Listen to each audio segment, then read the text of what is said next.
ಏನ್ರಿ ಮೂರೊತ್ತು ಪಕ್ಷಿ ಅದ್ಕೆ? ಅನ್ಕೊಂಡು ಕಾಫಿ ಯಾರೋ ಗೊತ್ತ ನನ್ಗೆ ಗೊತ್ತಿಲ್ಲ. ಇಟ್ಬಿಟ್ಟು ನಾ ಹೋಗ್ತೀನಿ ಅಷ್ಟೇ. ಅದಕ್ಕೆ ನಿಮ್ ಹುಟ್ಟೋ ಮಗುಗ್ 3 ತಿಂಗಳು ಮುಂಚೆನೆ ಬರ್ಡೇ ಸೆಲೆಬ್ರೇಟ್ ಮಾಡ್ತಾ ಇದೀನಿ. ಅವ್ನ್ಗೆ ಅಡ್ವಾನ್ಸ್ ಆಗಿ many many many happy returns of the day ಅಂತ ಹೇಳ್ಬಿಡಿ. ಇದೇನು ಅಯ್ಯ, ಇಡೀ ಮನೆನ ಬೊಂಬೆಯಿಂದ ತುಂಬಿಸಿಟ್ಟಿದ್ಯಪ್ಪ.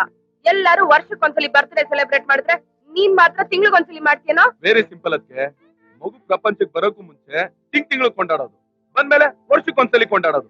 ಏನಣ್ಣ? ಕರೆಕ್ಟ್ ಆಗಿ ಹೇಳಿದೆ ನೋಡಿ.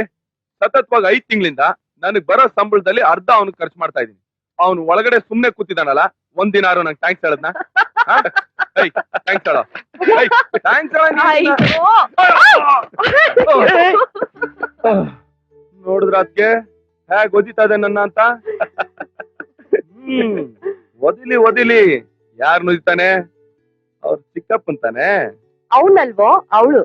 ನನಗೆ ಹೆಣ್ಮಗು ಬೇಕು. ಹೆಣ್ಣ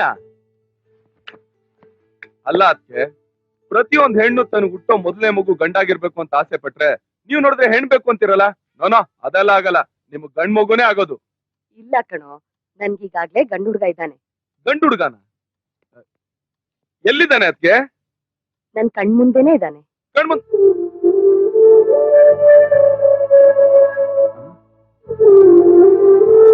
ಗಂಡ್ ಮಗುನ್ ಪಡೆಯೋದಿಕ್ಕೆ ನಾನು ಪುಣ್ಯ ಮಾಡಿದೀನಲ್ವಾ?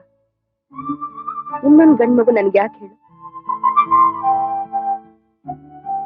ನಿಜ ಹೇಳು, ನಿನಗ್ ನಿನ್ ತಾಯಿ ನೆನ್ಪಾಗ್ತಾ ಇಲ್ವಾ? ಇಲ್ಲ ಅದಕ್ಕೆ, ನಿಮ್ಮಂತ ತಾಯಿ ಪಡೆಯೋದಿಕ್ಕೆ ನಾನ್ ಪುಣ್ಯ ಮಾಡಿದ್ದೀನಿ. ನನಗ್ ತಾಯಿ ನೆನಪು ಬರ್ದೇವ್ರಾಗೆ ನನ್ನ ಸಾಕಿ ಬೆಳೆಸಿದ್ದೀರ. ಆದ್ರೆ ಈಗ ನನಗ್ ಸಮಾಧಾನ ಆಯ್ತಪ್ಪ. ಯಾಕೋ? ನೋಡಿ ಅದಕ್ಕೆ ಗಂಡುಟ್ಟಿದ್ರೆ ನನ್ಗಿಂತ ಚಿಕ್ಕೊಂತಾನೆ ಹುಡ್ತಾನೆ.